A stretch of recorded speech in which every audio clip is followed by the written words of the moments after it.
Alhamdulillahi rabbil alamin. Wassalatu rahmatan lil alamin. Nabiyyina wa rasulina ar-rasulil amin wa asyrafil anbiya'i wal mursalin wa ala alihi at-tahirin wa ashabihi al-akramin wa man tabi'ahum bi ihsanin ila yaumiddin. Alhamdulillah, pada hari ini kita berkumpul bermajlis di salah satu rumah Allah di muka bumi, yaitu di Masjid Al-Fajri di kota Ternate.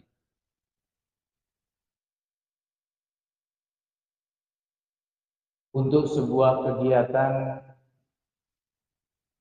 yang telah diumumkan temanya, di mana kegiatan ini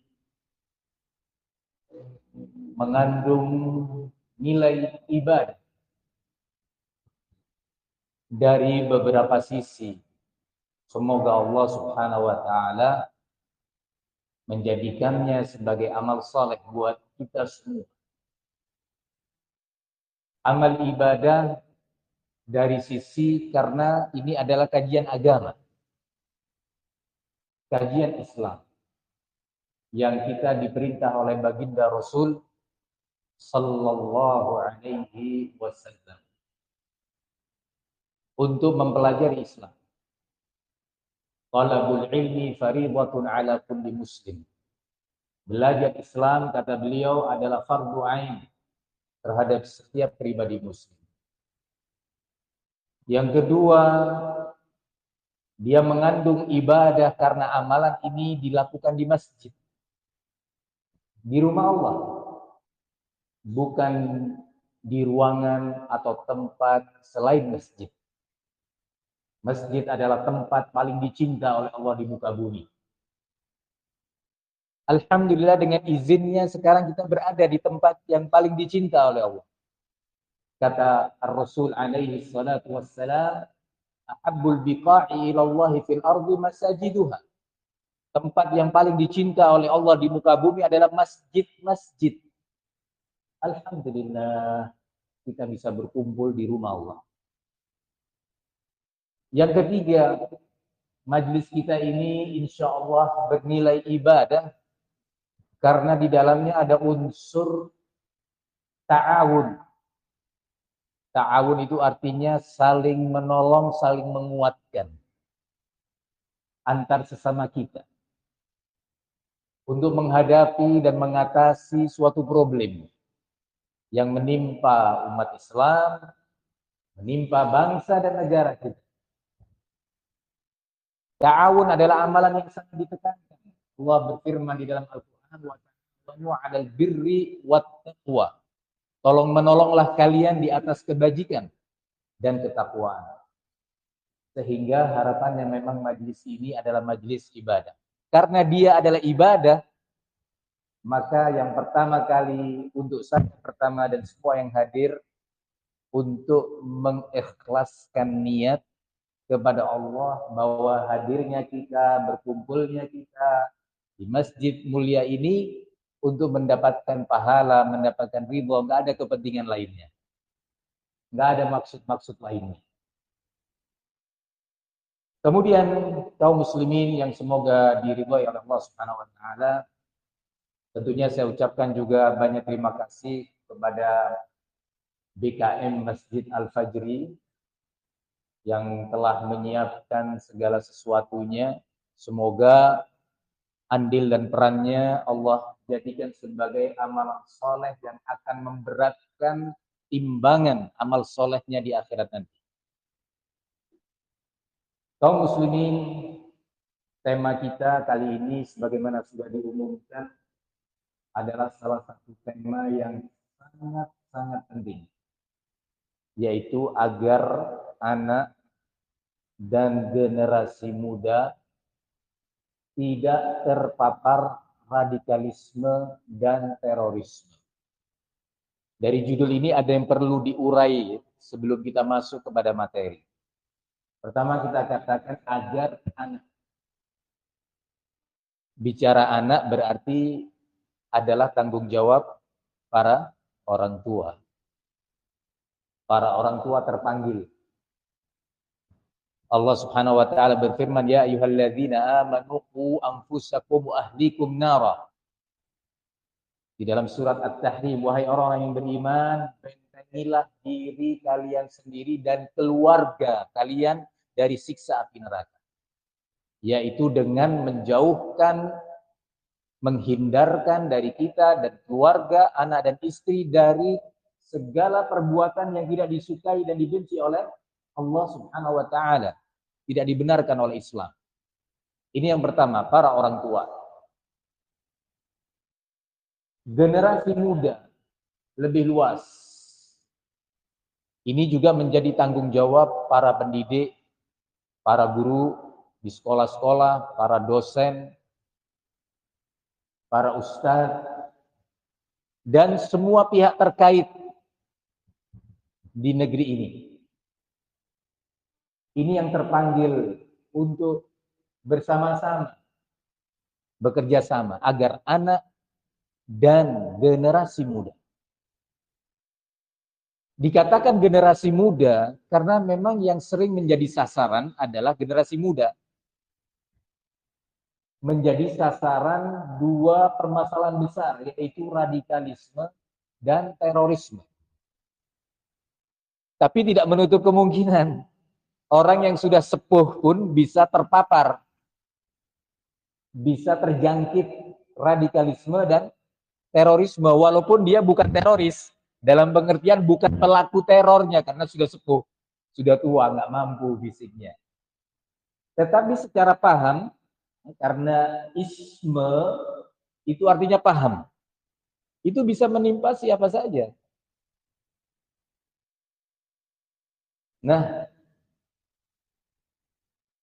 dan isme ini, paham radikal dan paham teror ini, sekali lagi bisa menimpa siapapun. Tak pandang bulu. Bukan hanya orang sipil atau rakyat sipil.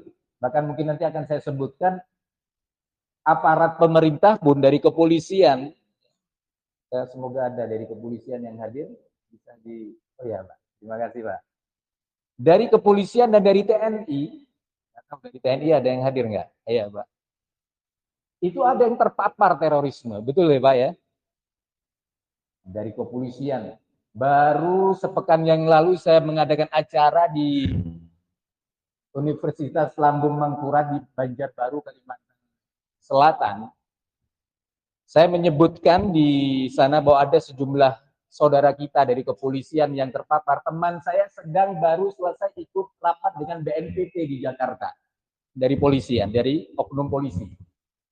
Beliau menyampaikan, Ustadz benar yang Ustadz sampaikan ini baru saja terjadi anggota polisi di daerah Sulawesi ya, yang terpapar dan memiliki paham terorisme. Jadi perlu waspada semua pihak. Bahkan ada dari anggota kepolisian dan kepolisian serta TNI adalah TNI-nya kita, polisinya kita. Milik kita itu semua. Itu yang berangkat sampai ke Syria, ikut ISIS. Jadi yang menjadi sasaran itu bukan rakyat sipil saja, semua pihak. Maka kita perlu saling menguatkan, saling bergandengan tangan untuk melindungi anak bangsa dan generasi bangsa ini dari radikalisme dan terorisme. Berbicara tentang terorisme, perlu diketahui bahwa teror dalam arti teror yang disebutkan dalam Kamus Besar Bahasa Indonesia atau disingkat KBBI itu adalah usaha atau upaya menciptakan rasa takut dan kengerian serta kekejaman, itu teror. definisi teror di buku atau kitab KBBI, Kamus Besar Bahasa Indonesia. Usaha untuk menciptakan rasa takut, rasa ngeri, dan kekejaman, baik sifatnya individual atau kelompok. Sifatnya individu pelakunya atau komunal, sebuah komunitas. Itu definisi teror. Terorisme adalah paham yang mengajak, yang menggiring kepada penggunaan kekerasan dan ancaman-ancaman kepada pihak lain agar takut dan ngeri. Itu kurang lebihnya. Teroris pelakunya, subjeknya. Nah, berbicara tentang terorisme, perlu diketahui bahwa terorisme ini muncul dengan latar belakang yang beragam. Ada terorisme yang disebabkan atau muncul karena faktor ekonomi. Kadang-kadang bisa pribadi mengancam pengusaha sebelahnya, pengusaha saingannya, toko sebelah, mengancam, meneror, memukul, melempar karena saingan ekonomi. Bisa saja antar kampung, ekonomi kampung ini dengan ekonomi kampung sana, atau komunitas pekerjaan tertentu dengan yang lainnya. Terjadi di Jakarta, ya, pengusaha misalkan aksi, ya, berkelahi, saling meneror dengan perusahaan taksi yang lainnya. Ini terjadi karena kepentingan ekonomi. Para nelayan, petani bisa terpapar terorisme. Nah, ada juga terorisme yang disebabkan oleh faktor kesukuan, persaingan dan permusuhan antar suku. Bisa terjadi sejak zaman dahulu. Saling mengancam, saling menghadang, ya, saling mengangkat senjatanya, parangnya. Ini juga terorisme. Ada juga terorisme yang dilatar belakangi oleh kepentingan politik. Karena persaingan politik bisa saling mengancam, saling menjatuhkan, saling memukul, menghancurkan, merusak. Dan itu terjadi di berbagai. Terorisme ada yang tingkatnya perorangan, bisa suatu komunitas, bahkan bisa antar negara. Ini adalah latar belakang yang menjadi penyebab munculnya terorisme. Yang terakhir yang bisa saya sebutkan adalah terorisme yang dilatar belakangi oleh agama. Maksudnya mengatasnamakan agama. Ini yang akan menjadi topik kita. Ini yang akan menjadi pembahasan kita di sore hari ini. Jenis terakhir yaitu terorisme yang dilatar belakangi atau diatasnamakan agama. Berbicara jenis yang terakhir ini, tidak hanya Islam, tidak hanya muslimin yang melakukannya. Kita masih ingat ya, bagaimana saudara kita Rohingya di Burma, ya, dipukul, diancam, dibunuh, dirusak, dibakar, sampai keluar meninggalkan kampungnya, tanah kelahirannya, mengungsi ke berbagai penjuru dunia. Ketakutan, takut. Saudara kita Muslim, pelakunya dari agama apa? Buddha. Ini contoh. Seorang biarawati di India, biarawati Kristen, meledakkan dirinya dengan bom, dengan kekuatan besar, ya, bukan bom panci, bom besar di sebuah masjid, dan terbunuh di situ saudara-saudara kita Muslim. Tidak jauh dari ingatan kita apa yang terjadi di Selandia Baru. seorang Kristen di hari Jumat, saudara-saudara kita Muslim di Selandia Baru sedang menunaikan sholat Jumat. Tiba-tiba dia dengan bersenjatakan senjata kaliber tinggi yang sulit dimiliki oleh sipil, yang sulit dimiliki oleh rakyat biasa.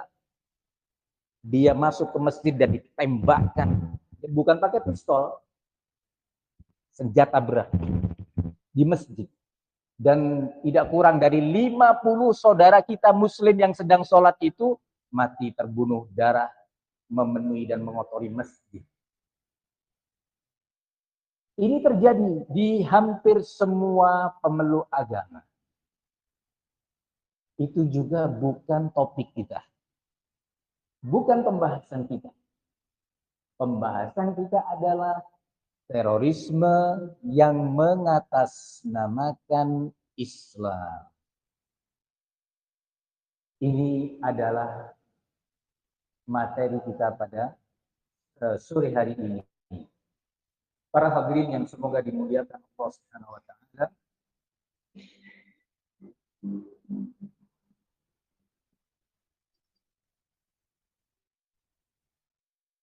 Islam tentu adalah agama yang Allah Subhanahu wa taala berfirman tentangnya dan tentang nabinya.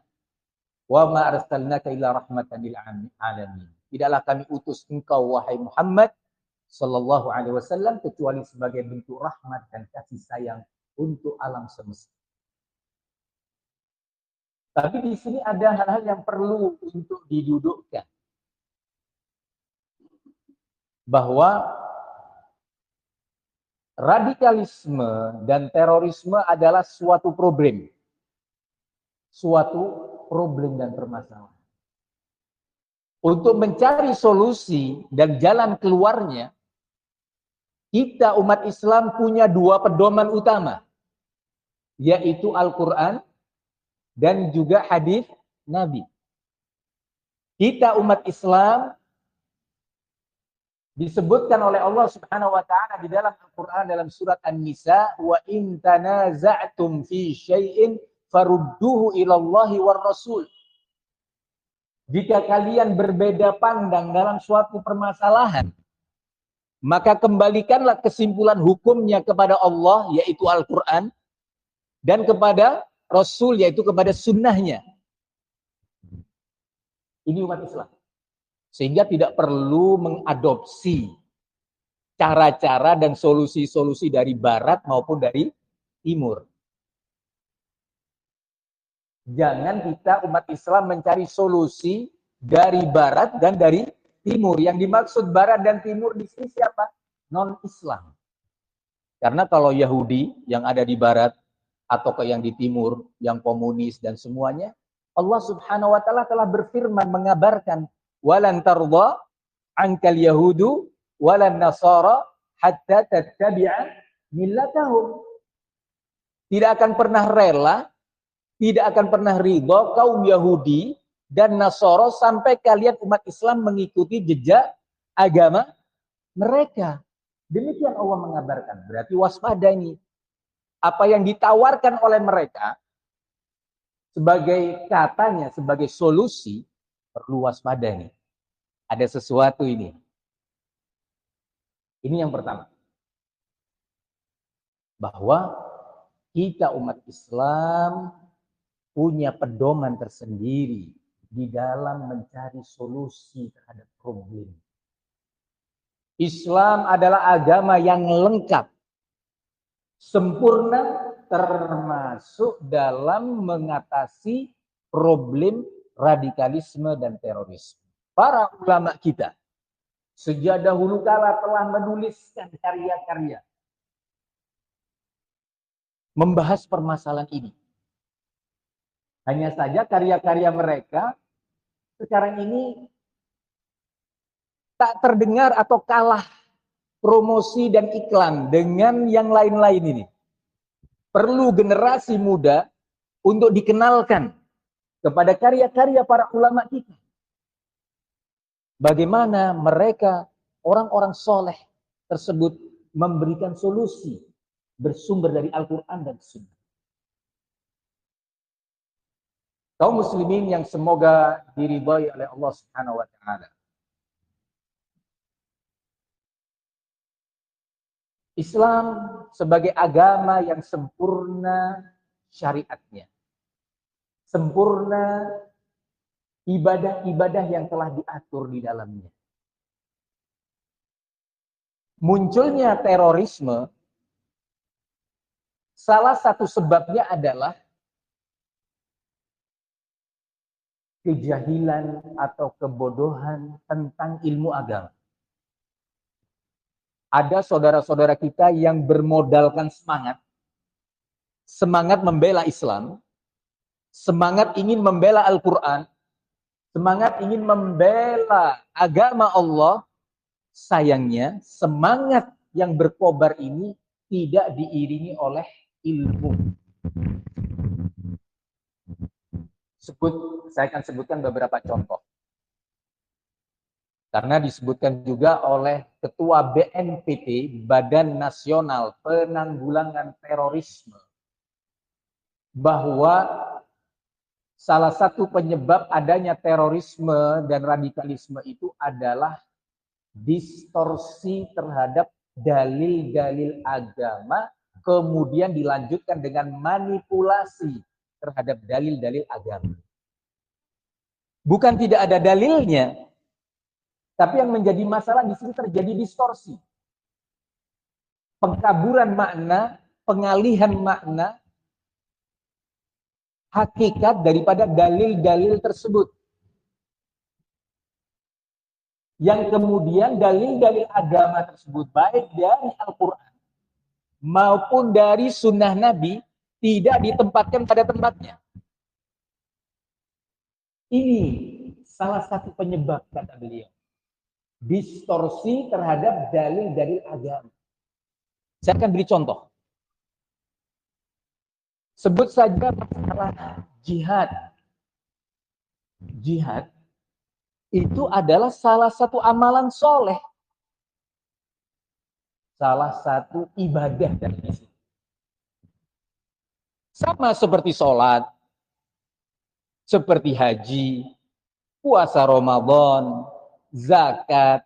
Semua itu adalah ibadah dan amal soleh yang telah diperintahkan oleh Allah. Termasuk berjihad di jalan agama Allah. Bahkan berperang. Kalau kita kumpulkan nih, dalil-dalil Al-Quran tentang perintah perang banyak sekali. Mulai dari surat Al-Baqarah, surat An-Nisa, dan seterusnya. Banyak sekali. Ada yang dalam bentuk perintah. وَقَاتِلُوا الْمُشْرِكِينَ كَافَّةً كَمَا يُقَاتِلُونَكُمْ كَافَّةً. Dan perangilah orang-orang musyrikin itu secara menyeluruh, sebagaimana mereka menyerang muslimin secara menyeluruh. Di dalam ayat yang lainnya, وَقَاتِلُوا الَّذِينَ لَا يُؤْمِنُونَ بِاللَّهِ وَلَا بِالْيَوْمِ الْآخِرِ. Dan perangilah orang-orang yang tidak mau beriman kepada Allah dan tidak mau beriman kepada hari akhir. Dalam ayat lainnya perintah kepada Nabi sallallahu alaihi wasallam, ya ayyuhan nabi jahidil kuffara wal munafiqin. Wahai sekalian nabi, tegakkanlah jihad, perang terhadap orang-orang kafir dan munafikin. Jadi dalam upaya mengentaskan generasi muda dan anak bangsa dari terorisme, bukan malah mengingkari amalan jihad, tetapi diletakkan pada tempat. Sama seperti sholat. Perintah dari Allah banyak ayatnya. Tetapi sholat itu sendiri diatur. Contoh nih sekarang. Allah Subhanahu wa ta'ala, atau sebelum itu saya tanya kepada para hadirin nih. Sholat asar di Ternate jam berapa adzan? Jam 15.30 kurang lebih ya. Kurang lebihnya 15.30 atau setengah 4 sore. Kalau misalkan nih ada orang muslim pakai baju atau jubah putih, pakai minyak wangi, masuk ke Masjid Al-Fajri. Jam 2 siang. Sholat di sini. Allahu Akbar. Takbiratul ihram. Sujud, ruku, semuanya 4 rakaat. Assalamualaikum, assalamualaikum. Ditanya oleh takmir, Pak, maaf Pak, mau sholat apa? Saya mau sholat asar. Oh maaf Pak, Bapak dari mana? Dari Surabaya. Ya. Di sini Pak, asar itu 3:30, masih 1,5 jam lagi. Ya. Kira-kira sholat asarnya itu sah atau tidak? Hah? Tidak sah. Kenapa tidak sah? Karena belum tiba waktu. Allah Subhanahu wa taala berfirman dalam Al-Qur'an, "Innas salata kanat 'alal mu'minina kitaban mauquta." Sesungguhnya salat itu telah diletakkan batas-batas waktunya. Siapa yang menjabarkan? Nabi sallallahu alaihi wasallam. Di Al-Qur'an enggak ada itu asar, ya. Kalau matahari begini, maghrib kalau matahari terbenam, enggak ada di dalam Al-Qur'an. Nabi diutus oleh Allah memberi contoh. Baginda Rasul alaihi salatu wassalam. Ini contoh satu syarat sahnya sholat. Bapak yang tadi sholat belum tiba waktu, kalau dia nggak sengaja, ya, karena tidak tahu, maka dia nggak berdosa. Hanya saja dia wajib mengulangi sholat asar nanti.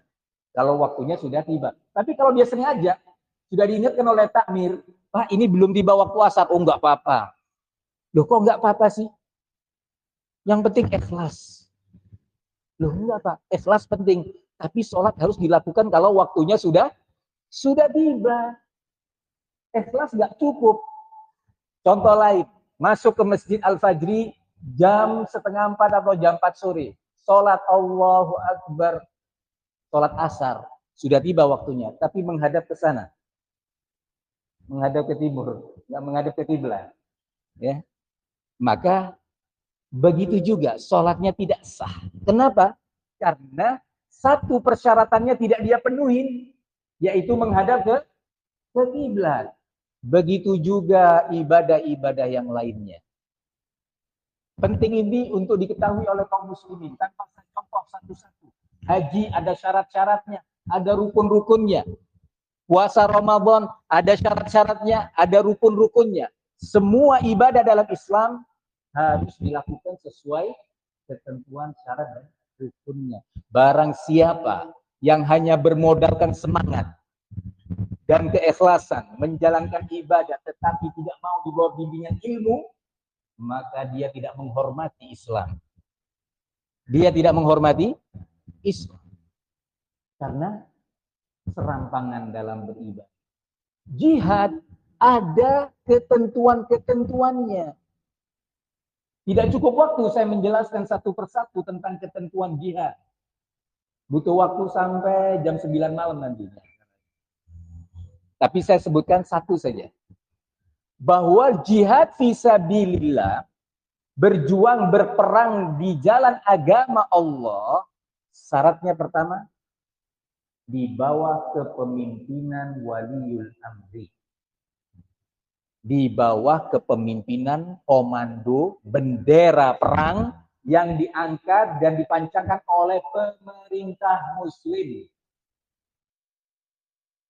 Alhamdulillah pemerintah Indonesia pemerintah muslim. Iya.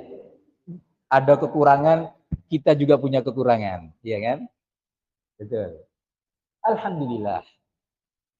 Atas dasar itu penting diketahui bahwa salah satu syarat sahnya jihad adalah apa? Di bawah komando bendera perang pemerintah. Siapa yang mengatakan ini? Nabi Muhammad sallallahu alaihi wasallam.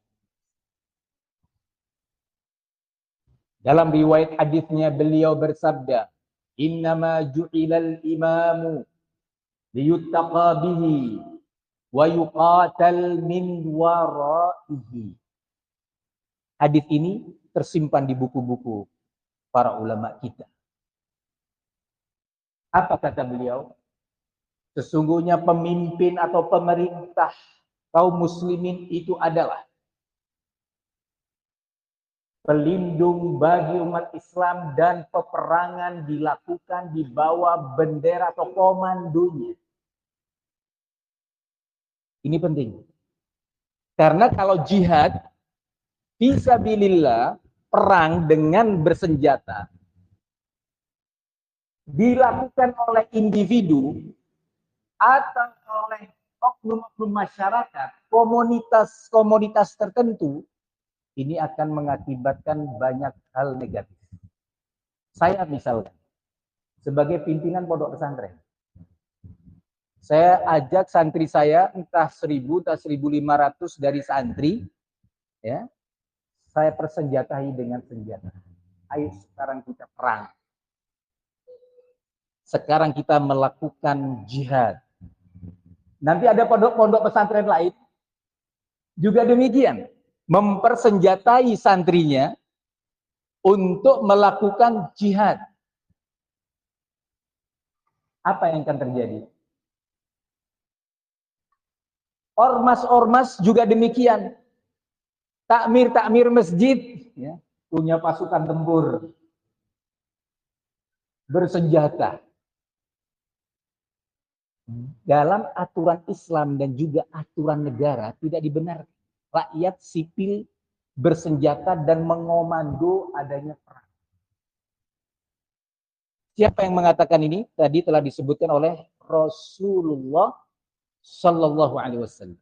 Yang kedua, dijelaskan dan dipaparkan, dirinci oleh para ulama kita sejak lebih dari 1.000 tahun yang lalu. Ini yang penting dipahamkan kepada saudara-saudara kita muslim. Satu persyaratan jihad. Belum berbicara persyaratan yang lainnya. Sehingga jihad memang harus berjalan di atas bimbingan ilmu. Contoh lain, di dalam memahami dalil-dalil agama. Di dalam surat Al-Anfal, ayat ke-60 Allah Subhanahu wa taala berfirman. Dalil Quran ini. Dalil Al-Quran, bukan logika dan retorika ustaz. Al-Quran, di sana Allah berfirman, wa a'iddu lahum mastata'tum min quwwah wa min ribatil khail turhibuna bihi aduwallah wa aduwakum. Apa arti ayat ini? Coba dilihat di terjemahan versi Kementerian Agama kita. Kemenak. Dan persiapkanlah oleh kalian segala kekuatan dan kuda-kuda yang ditambatkan untuk siap bertempur. Yang dengan kekuatan maksimal tadi kalian bisa membuat takut musuh-musuh Allah dan musuh-musuh kalian. Ayat ini sebenarnya terkait dengan persiapan tempur dan latihan perang. Ayat ini dalam surat apa tadi? Al-Anfal. Memerintahkan agar muslimin melakukan persiapan tempur, latihan perang, strategi tempur, dan senjata-senjata tempur. Muslimin nggak boleh lalai. Allah perintahkan untuk mempersiapkan diri. Ayat. Tetapi bagaimana prakteknya? Sama seperti sholat tadi. Ada ketentuannya bahwa pelaksanaan ayat ini bukan individual, bukan komunal, komunitas-komunitas di tengah rakyat, tetapi latihan perang ini dipimpin, diatur oleh pemerintah. Yang alhamdulillah pemerintah punya angkatan bersenjata. Kita sebagai rakyat, Islam tidak membenarkan rakyat melakukan latihan perang sendiri. Inisiatif menyiapkan senjata M16, AK-47 kemudian apa lagi? Macam-macamnya senjata itu. Seperti yang dimiliki itu di gambar. Rakyat tidak dibenarkan memiliki seperti itu. Belum lagi juga secara aturan di pemerintah. Nggak diizinkan rakyat sipil punya seperti itu. Tidak dibenarkan. Kalau seandainya rakyat bersenjata, akan terjadi chaos. Akan terjadi problem besar karena rakyat ini karakternya macam-macam. Sifat dan emosinya juga berbeda-beda. Punya parang saja bisa untuk membunuh, apalagi punya pistol. Apalagi punya yang lebih dari itu. Kaum muslimin yang saya muliakan.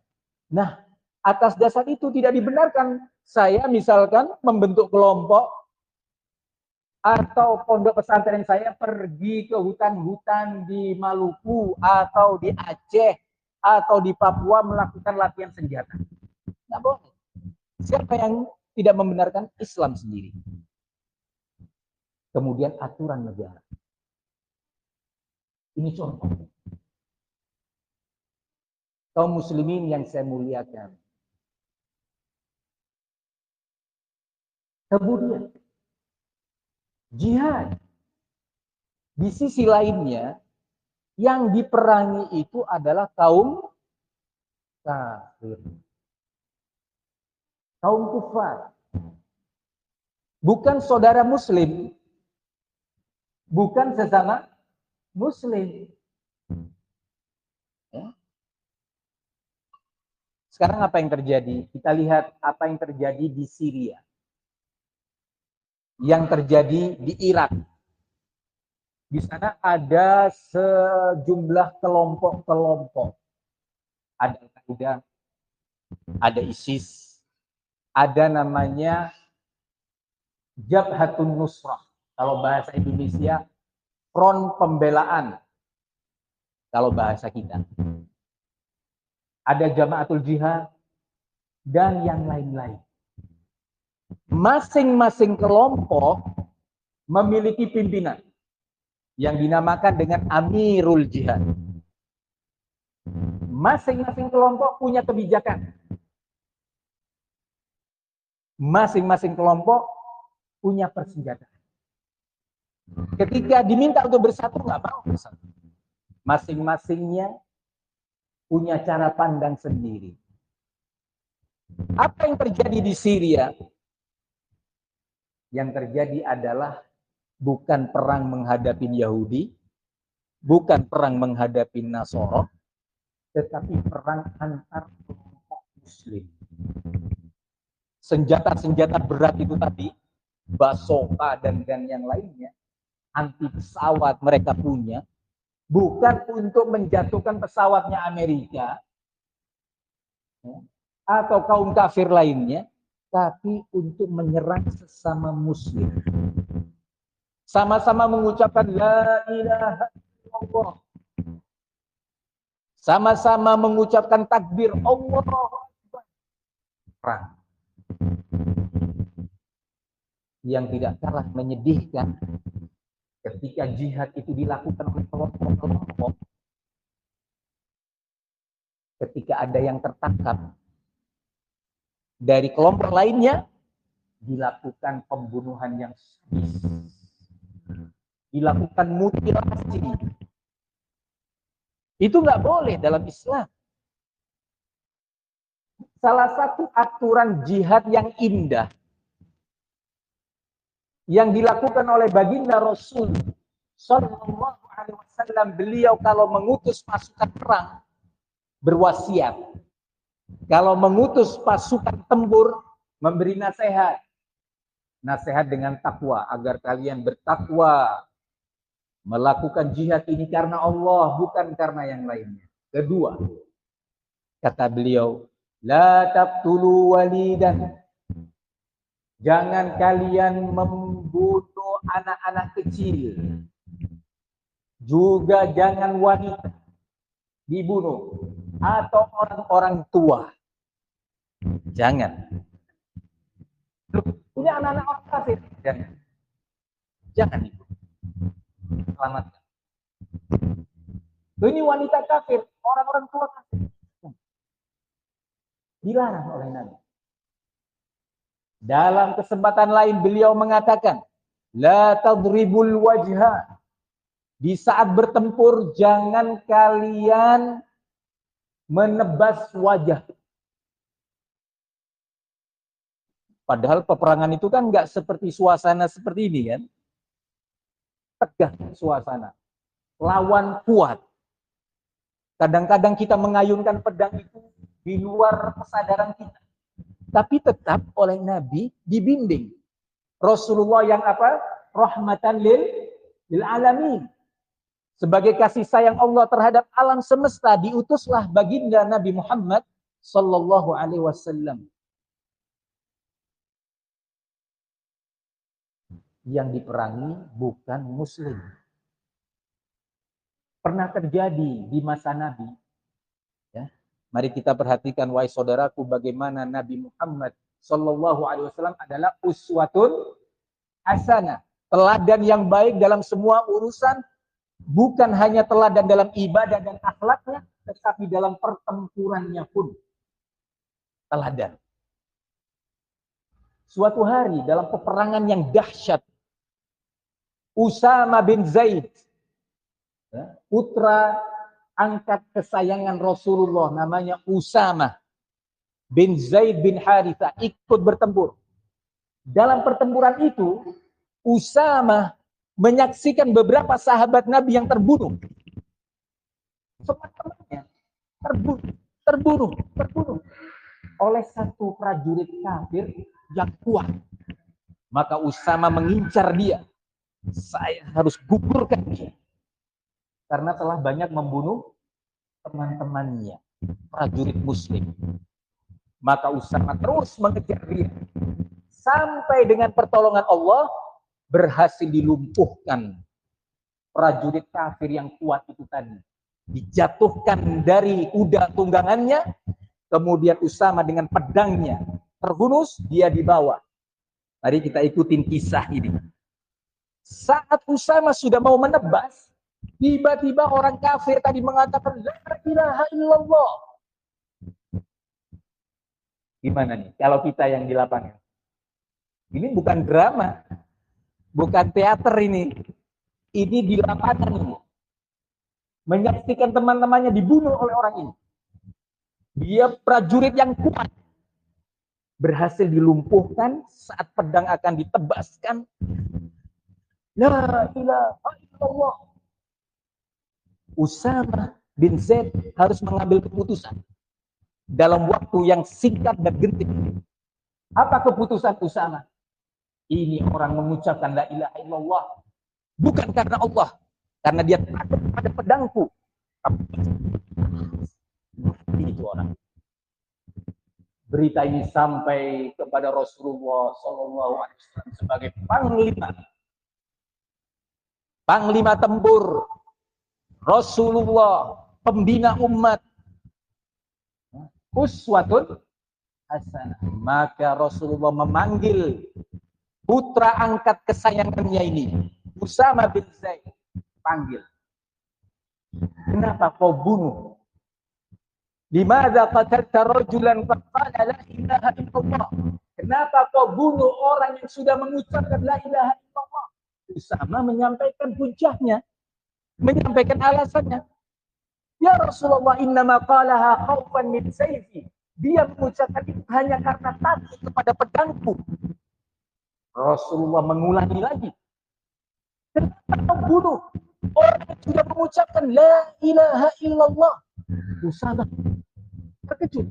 Diulangi lagi alasannya. Ya Rasulullah, dia mengucapkan itu karena takut kepada pedangku. Maka Rasulullah mengatakan, apakah engkau telah membelah dadanya sehingga kau tahu isi hatinya?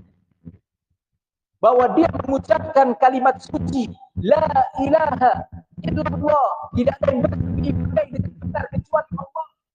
Engkau buka dadanya sehingga kamu melihat hatinya. bahwa dia mengucapkan itu karena takut kepada pedangmu. Kata Usamah dengan sedih. Ini prajurit tempur. Dengan sedih beliau mengatakan, ya Allah, tidak ada kesedihan yang melebihi kesedihan hari itu. Aku menepis leher orang yang telah mengucapkan la ilaha illallah. Jadi kalimat la ilaha illallah bukan kalimat sembarangan. Punya nilai sebagai pelindung. Nah, yang terjadi di Syria, semoga Allah berikan hidayah kepada kita dan mereka. Semoga diberi hidayah. Berperang yang ini. Allahu Akbar. Di sininya tertulis la ilaha illallah Muhammad Rasulullah.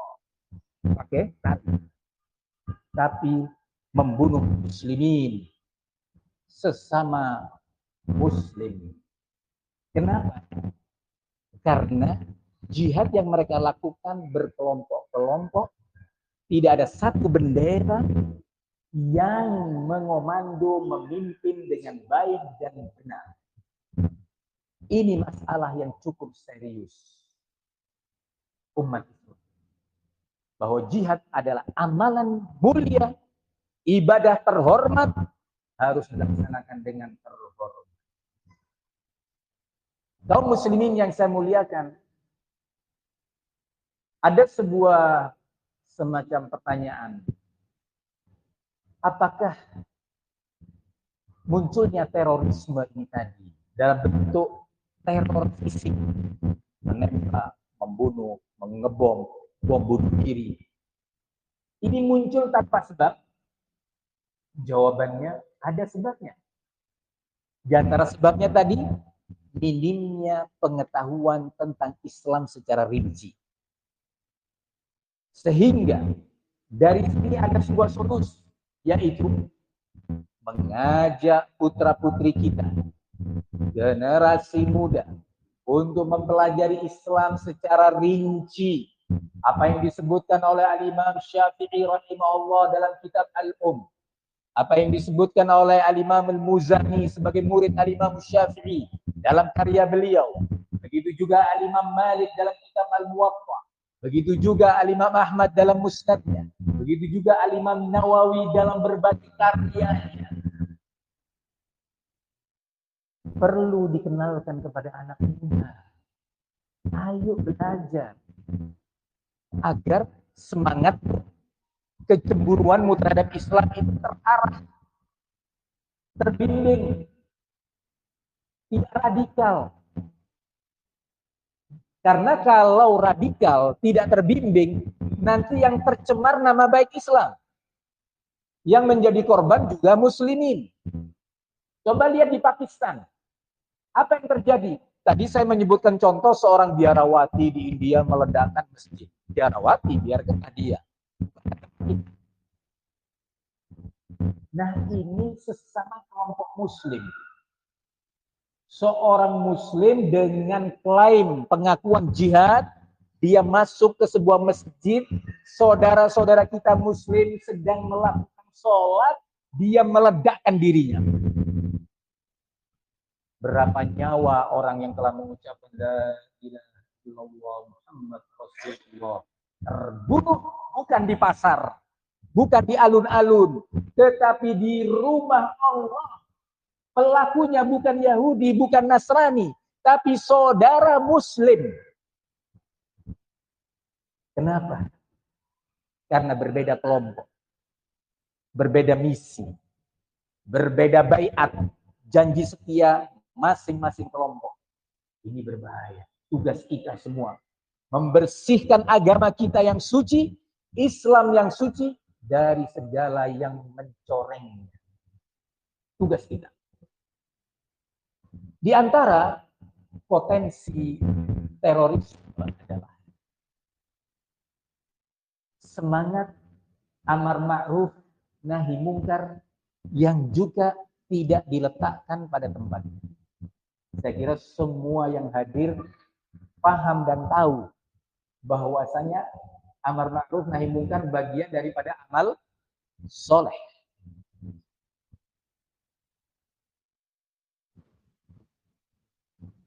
Nggak cukup waktu saya menyebutkan dalil-dalil Al-Quran dan dalil-dalil sunnah Nabi, hadis Nabi tentang pentingnya amar ma'ruf nahi mungkar.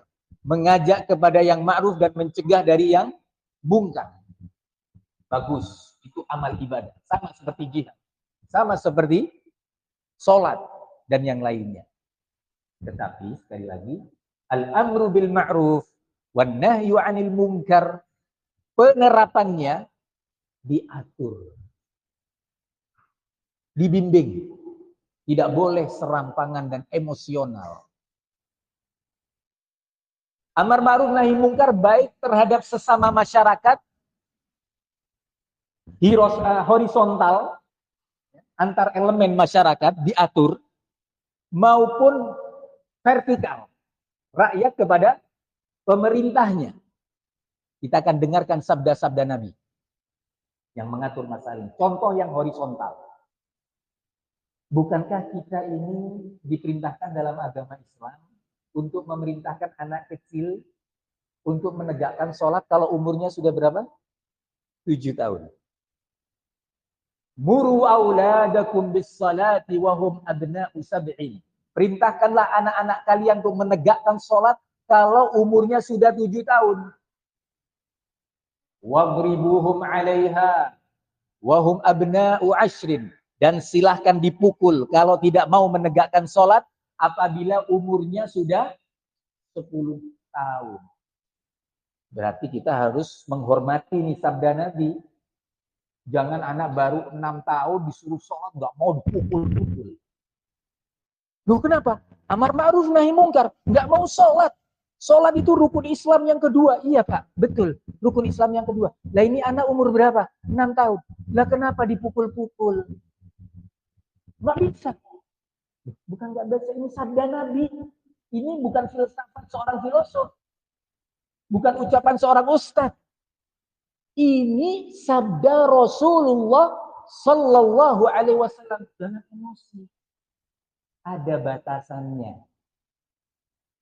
Contoh pertama, bahwa amar ma'ruf nahi mungkar harus ilmiah, nggak boleh emosional. Contoh kedua, yang diperintahkan dalam hadis ini tadi siapa? Para orang tua, ayah dan juga termasuk ibu. Nah, kalau kita tahu anak tetangga umur 12 tahun nggak sholat, kira-kira kita sebagai tetangga boleh nggak ambil kayu pukul tuh anak tetangga? Kenapa?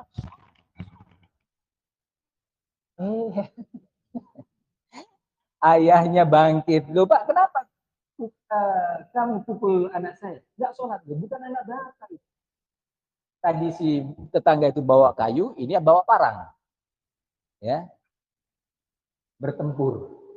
Kenapa? Karena intervensi melebihi wilayahnya, melewati wilayah yang legal. Amar ma'ruf model tadi itu amar ma'ruf yang ilegal. Ilegal secara hukum Islam pertama dan utama, dan juga ilegal secara hukum negara. Betul ya Pak Polisi? Ilegal. Kekerasan seperti itu. Nah, contoh ini. Apa wewenang kita? Wewenang kita, ini anak tetangga, nasihati dengan baik. Anakku, Masya Allah kamu muslim. Kamu anak baik. Yuk ke masjid, sudah maghrib. Ya. Dia nggak mau. Enggak, saya mau main game. Wah, nggak usah urusan anak orang lain. Jawab seperti itu. Sabar. Besok temuin. Assalamualaikum. Pak, anak bapak itu anak soleh. Kasihan Pak. Tadi saya ajak ke masjid, kok nggak mau. Biar bapak lah yang mengambil langkah yang tepat. Nah, tugas bapaknya. Kita nggak punya wewenang. Ini hanya urusan seorang anak. Bagaimana kalau kemungkaran itu terjadi di masyarakat? Misal ada sebuah toko penjual miras. Iya. Apa miras ini? Minuman keras. Halal atau haram ya? Haram. Semua muslim mengatakan haram miras. Atau narkoba. Di gang misalkan sebelah sana atau sebelah sana ada sekelompokan anak muda yang pengedar narkoba. Wah, kita di takmir Masjid Al-Fajri atau pondok pesantren Minhajul Athar. Gerakkan di 100 santri yang kuat-kuat, bawa kayu, bawa parang, serang itu kampung. Loh, kenapa? Amar ma'ruf nahi mungkar. Loh, kok bisa? Nggak boleh, Pak. Loh, ini Al-Quran. Memerintahkan kita amar ma'ruf nahi mungkar. Kamu ini Muslim atau Yahudi? Wah, malah kita dituduh Yahudi. Iya, Pak. Betul. Amar ma'ruf nahi mungkar. Tapi nggak gini caranya. Ada yang berwenang. Ada yang berwenang. Nggak tahu secara aturan kepolisian boleh nih kami Masjid Al-Fajri ya menggerakkan jamaah sholat habis Jumatan, ayo serang gitu. Boleh, Pak? Nggak boleh lah. Islam nggak membenarkan. Ada wewenangnya. Tugas kita adalah melapor, memberikan data yang valid. Kalau di zaman ini gampang kan data yang valid, video, ya, foto, saksi lapor ke polisi. Lapor boleh juga ke Kodim atau ke Koramil dan seterusnya supaya bekerja sama. Ini ada masalah.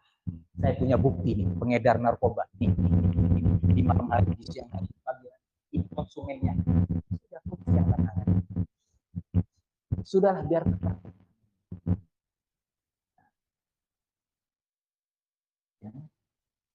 Ini batas-batas wewenang. Tetapi kalau amar ma'ruf nahi mungkar dengan kekuatan diambil alih oleh rakyat sipil, perorangan ataukah komunitas, ini sih yang bahaya. Berbahaya ini. Bisa terjadi dan sudah terjadi. Di mana sebuah kelompok organisasi, saya nih misalkan pengasuh pondok pesantren, boleh nggak secara aturan kepolisian dan TNI saya mempersenjatai santri pakai sepatu PDL, pakai boleh bajunya brimob, baju Kopassus, ya, punya ini, punya rapar, Sparus khusus, ya, untuk menyerang, bisa menyerang pondok pesantren lain nanti, ya, bisa menyerang pondok pesantren lain.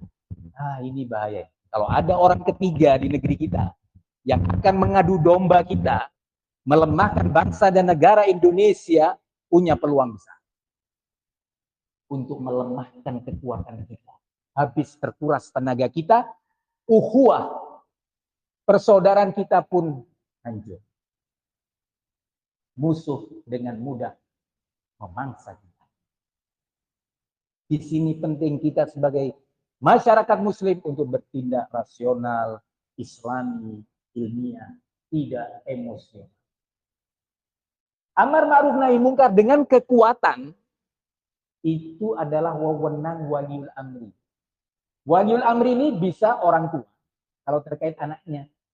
Waliul amri bisa pimpinan pondok pesantren kalau terkait santrinya. Waliul amri bisa juga pemerintah terkhusus. Lebih luas. Kaum muslimin yang saya muliakan, saya akan berbicara secara bertahap nanti. Amar ma'ruf nahi mungkar adalah bagian daripada amal soleh yang diperintahkan dan dihimbau, namun pelaksanaannya harus dulu. Tadi saya memberi contoh yang horizontal.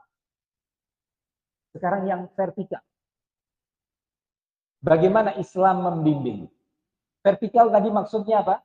Rakyat kepada pemerintahnya.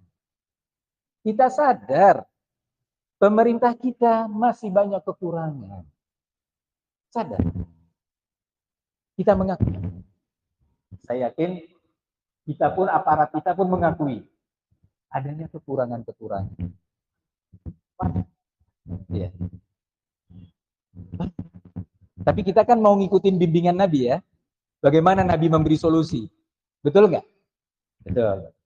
Kita mau ikut bimbingan Rasulullah Sallallahu Alaihi Wasallam yang kita hormati bersama.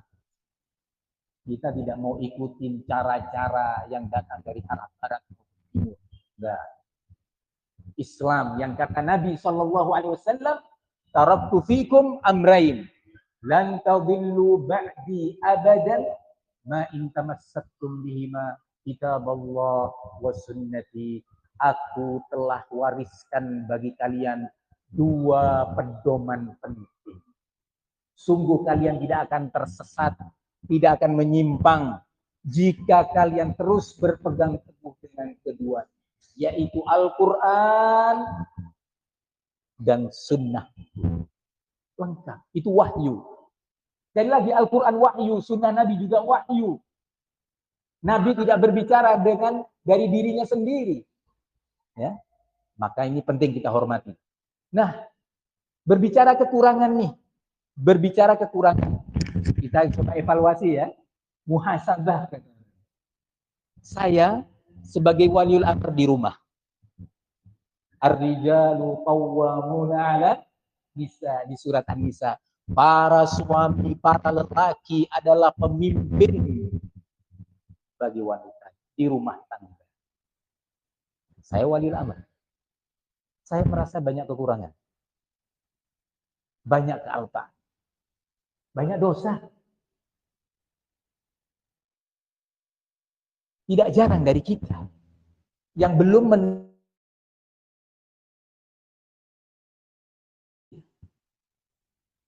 dengan kata lain, belum adil. Saya menyadari. Ada hak-hak istri yang mungkin saya korup. Saya kurangi. Istri juga demikian. Dia sebagai waliul amr membantu waliul amr tertinggi. Wakil. Ya, wakil presiden. Juga demikian. Tidak jarang istri yang menentang suami. Membentak suami. Tidak menunaikan hak suami. Uangnya suami dikurangi. Dengan kata umumnya korupsi. Tidak jarang bahkan OTT, operasi tangkap tangan. Istri korupsi. Nah, padahal negaranya kita nih, negara bapak-bapak itu hanya wilayahnya 10 kali 20 meter persegi. Beratapkan seng, ya, tembok seadanya, itu negara kita. Sudah banyak pelanggaran. Sudah banyak kezaliman.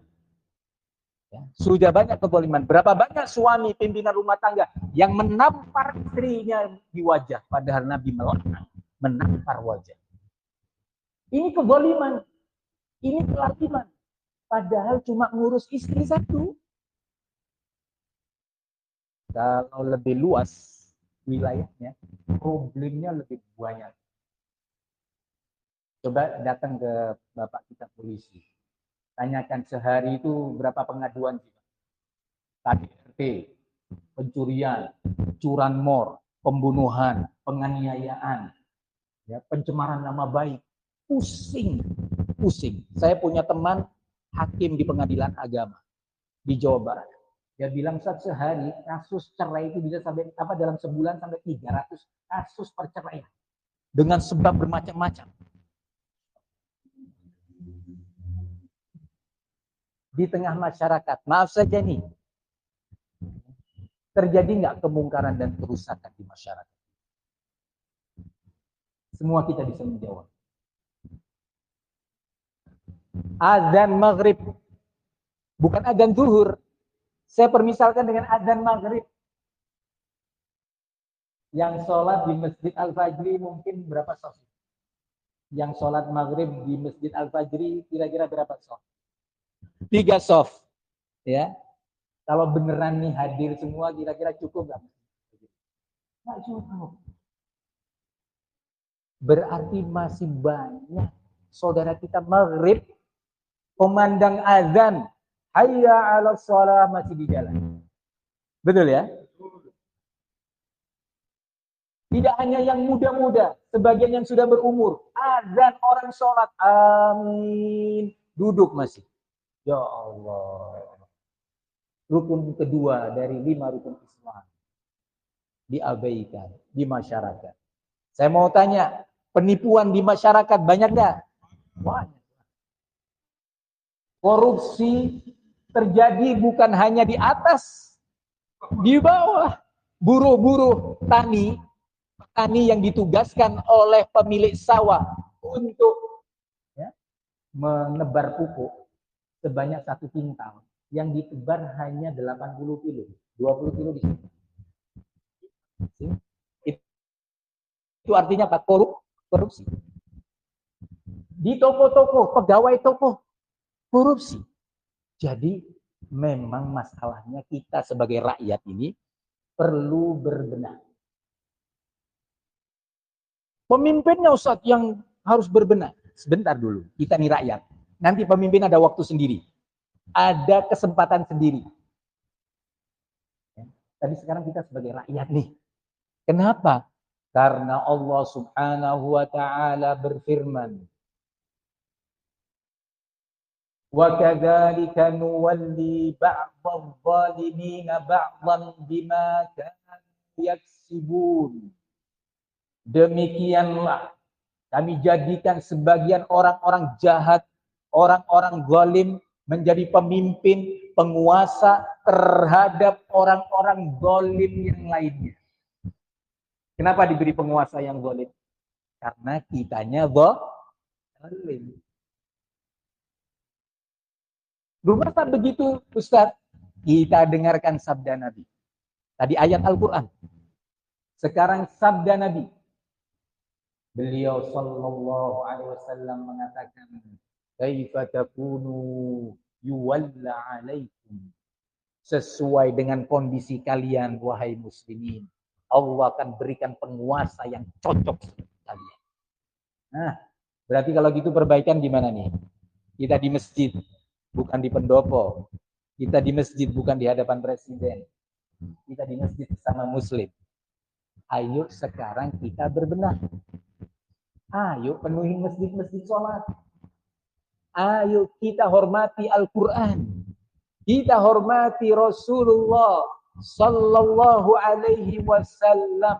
Bagaimana cara menghormati Rasul? Mengamalkan sunnah. Meletakkan sunnah Nabi di atas segala aturan manusia. Ini baru kita menghormati Rasulullah. Jangan sampai sabda nasihat petuah Nabi kalah dengan ucapan manusia. Misalkan Pak, Rasulullah bersabda seperti ini, bahwa perbuatan itu nggak boleh. Oh Kang, kalau kamu seperti ini, kamu sendiri aja lihat tuh masyarakat semua melakukan nggak apa-apa kok. Pak, saya ini menyampaikan sabda Nabi loh.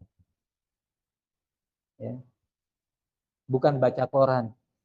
Ya. Bu, maaf Bu ya, wanita dalam Islam diperintahkan untuk begini. Wah, ketinggalan zaman. Subhanallah, sabda Nabi kalah sama zaman. Ini bahaya. Maka kita perlu untuk berbenah. Sekarang kita kembali terkait kekurangan, kemungkaran yang terjadi pada pemerintah kita. Bagaimana Nabi Muhammad sallallahu alaihi wasallam membimbing. Mau kita belajar hadis Nabi ya? Ada di mana hadis Nabi? Masih ada di pondok-pondok pesantren kita. Belum hilang. Nabi sallallahu alaihi wasallam mengatakan terkait upaya menasehati atau mengkritisi pemerintah. Kata Nabi alaihi salatu wassalam, atau sebelum itu di dalam Al-Quran, Allah berfirman, "Ya ayyuhalladzina amanu, athi'ullaha wa athi'ur rasula." Terus, "Wa ulil amri minkum." Wahai orang-orang yang beriman, yang dipanggil orang-orang beriman. Semoga saya dan semua hadirin termasuk orang yang beriman. Sehingga kalau dipanggil oleh Allah, diperintah oleh Allah, siap menghadapinya dengan iman, bukan dengan logika.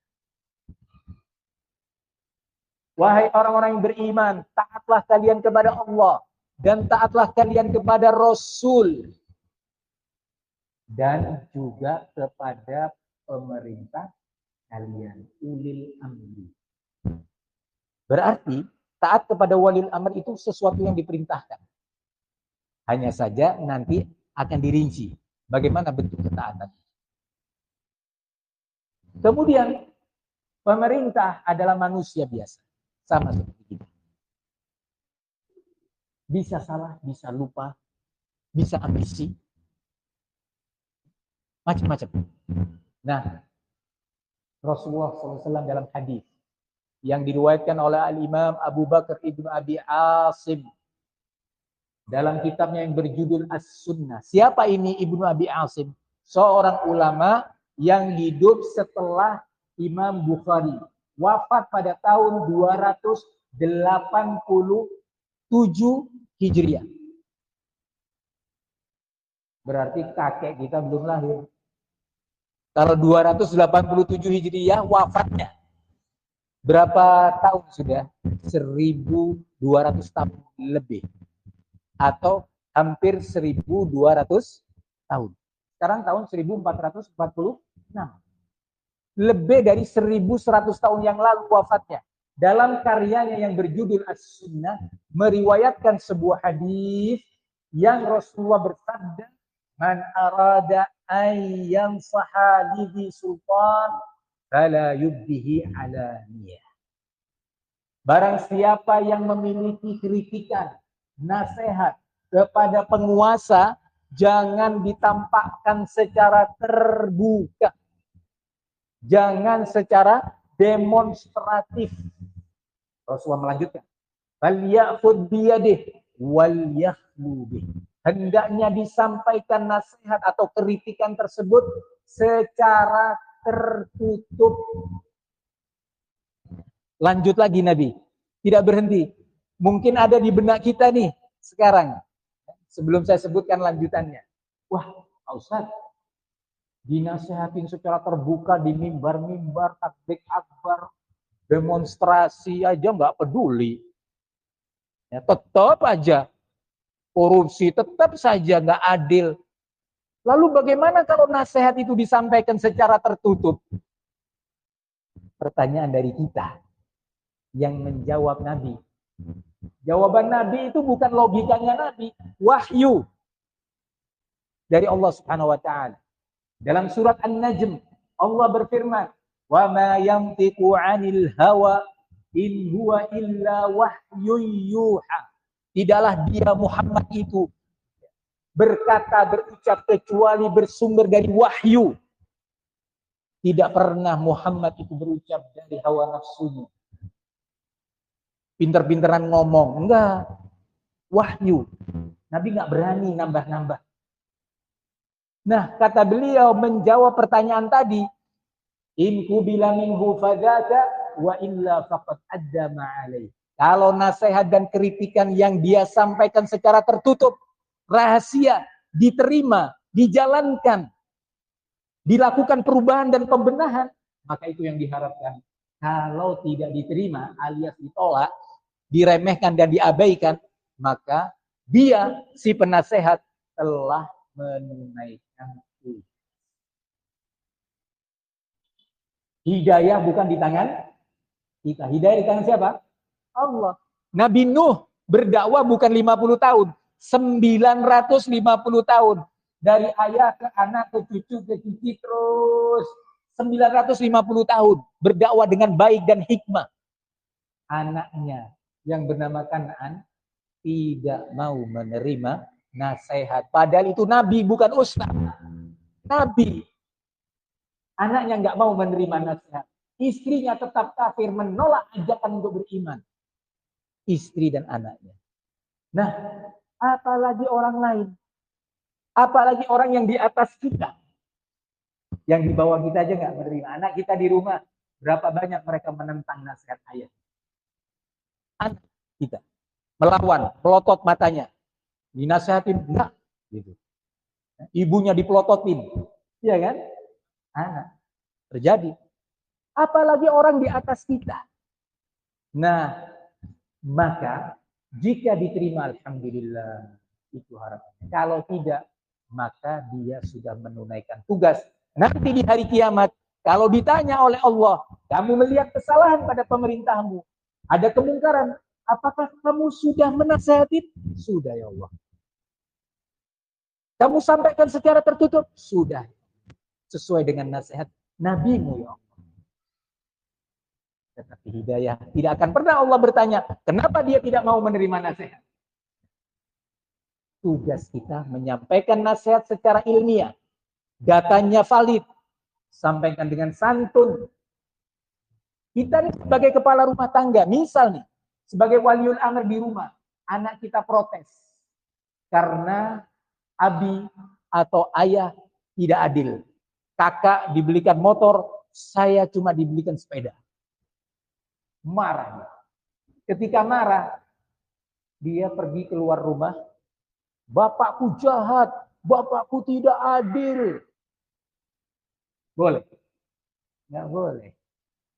Aib rumah tangga didengar tetangga. Iya kan?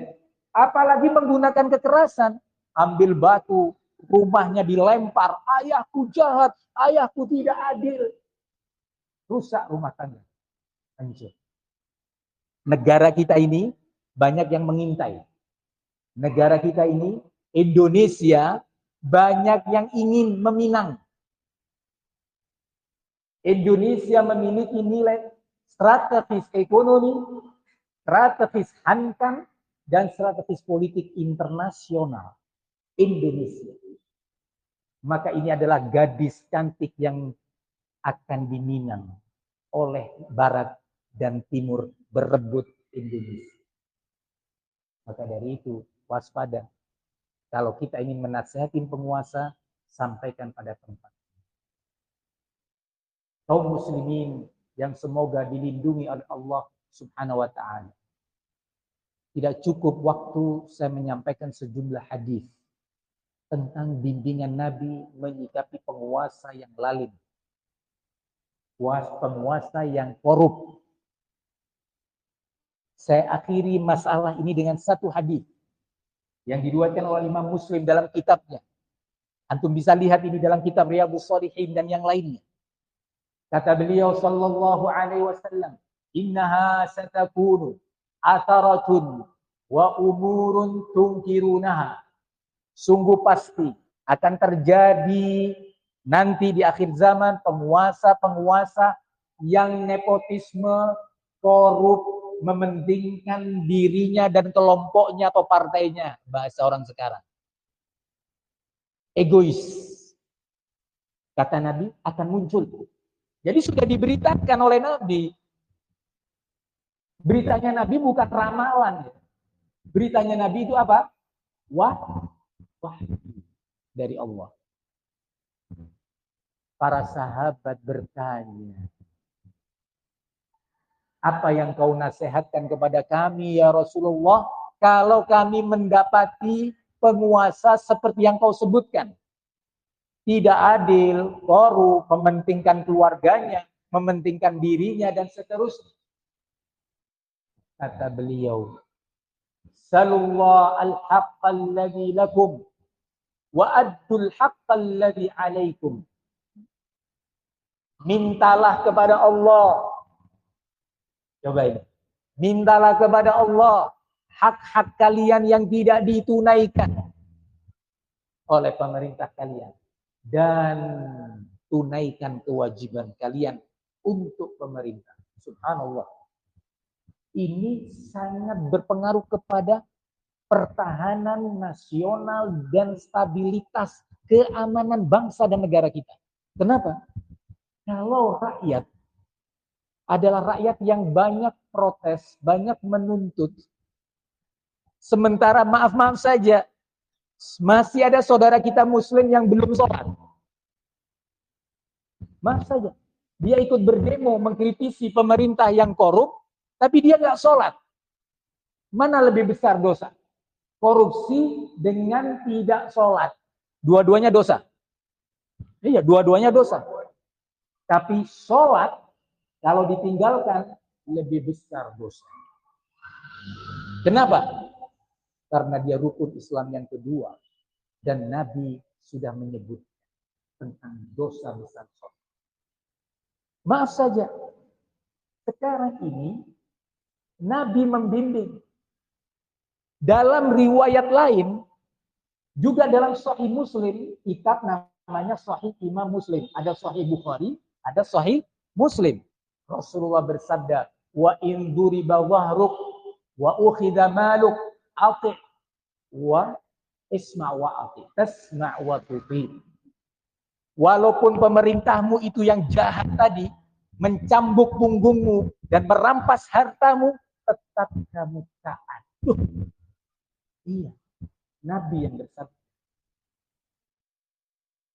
Nah, sekarang ini yang dikhawatirkan di sekitar kita, di wilayah-wilayah Indonesia sudah beredar, berkeliaran intelijen asing. Jangan dikira bahwa intelijen asing tidak bergerak. Intelijen asing ingin terus memantau kekuatan militer kita, kekuatan ekonomi masyarakat, termasuk persatuan masyarakat. Akan terus dilaporkan ke pusatnya, di Washington, ataukah di Moskow, ataukah di mana saja. Cina, ya, akan terus. Mereka akan melemahkan kekuatan kita dan mengadu domba antar elemen masyarakat ataupun masyarakat dengan pemerintahnya. Maka dari itu Nabi besar Muhammad Sallallahu Alaihi Wasallam membimbingkan kepada kita untuk bersabar dan menahan diri, bukan tidak berbuat. Bersabar dalam bentuk mencoba menyampaikan nasihat kepada penguasa. Bagaimana caranya? Ayo kita diskusikan dengan baik. Kita diskusikan dengan baik. Cara dan teknis. Yang kedua, apa usaha yang bisa kita lakukan? Berbenah diri kitanya. Masyarakat kita, masyarakat muslim harus menjadi masyarakat yang taat agama. Kezaliman di rumah-rumah, di pasar-pasar, di kebun-kebun, di jalan-jalan harus berhenti. Allah ganti penguasa yang baik. Penguasa yang cinta Islam. Penguasa yang adil. Akan Allah beri. Karena penguasa yang adil itu anugerah dari Allah. Allah yang memberi. Sebagaimana tadi dalam ayat dan juga dalam sabda Rasul. Masih ingat ya sabda Rasul? Kaifa takunu yuwalla alaikum. Sesuai dengan kondisi kalian, wahai umat Islam, Allah beri penguasa untuk kalian yang cocok, sesuai. Kalau kita soleh, masyarakat taat, Allah beri pemimpin yang taat. Kalau masyarakat belum taat kepada Allah dan Rasulnya, sulit untuk menjadi baik. Ini yang kedua. Langkah yang mau kita. Yang ketiga adalah mendoakan kebaikan bagi penguasa. Jangan lupa, hidayah di tangan Allah. Minta kepada Allah, ya Allah, berikan hidayah kepada pimpinan kami. Berikan iman, kekuatan takwa, agar mereka menjadi penguasa yang cinta kepadamu, cinta kepada Islam, cinta muslimin. Ini salah satu solusi. Kok bisa? Disebutkan oleh Al-Imam Fudail bin Iyad, salah seorang ulama besar di masa tabi'ut tabi'in. Beliau wafat kurang lebih pada tahun 187 Hijriah, 100 tahun sebelum Imam Ibnu Abi Asim. Beliau mengatakan kepada murid-muridnya dan teman-temannya, kepada anak didiknya, "Lau kanat li da'watun mustajab, la da'autu biha lis-sultan." Kalau seandainya aku punya satu, bukan dua, satu doa yang mustajab, yang akan dikabulkan oleh Allah, aku akan gunakan doa mustajab ini untuk mendoakan kebaikan dan pertolongan bagi penguasa kita. Ditanya oleh murid-murid dan jamaahnya. Imam besar ini. Kalau ada di zaman kita, mungkin kita mengiranya ini malaikat, bukan manusia. Karena taatnya itu tadi. Ilmunya yang luas. Kemudian beliau lanjutkan. Ketika ditanya, wahai Imam, Iyad, apa Fudail, kenapa kau lakukan itu? Kenapa kamu lakukan doa engkau untuk penguasa? Padahal ada kesempatan. Kok kamu nggak minta, ya Allah masukkan aku ke surga, ampuni dosaku, selamatkan aku dari api neraka. Kata beliau, dijawab, kalau doa kebaikan itu aku manfaatkan untuk diriku saja, maka kebaikannya hanya untukku, nggak bisa untuk orang lain. Tapi kalau doa yang mustajab, yang dikabulkan ini oleh Allah, aku gunakan untuk penguasa, dan penguasa itu menjadi baik, maka akan menjadi baik seluruh negeri ini. Seorang imam. Padahal beliau hidup di masa yang penuh tantangan. Penuh tantangan. Ini contoh. Kemudian, para hadirin yang saya muliakan. Salah satu efek, dan ini saya akhiri majelis ini dengan ini, salah satu efek negatif dari mengkritisi pemerintah secara terbuka, ya, secara terbuka, baik melalui mimbar, ceramah-ceramah, tabligh akbar, demonstrasi, adalah akan semakin memanaskan suasana. Suasana semakin panas.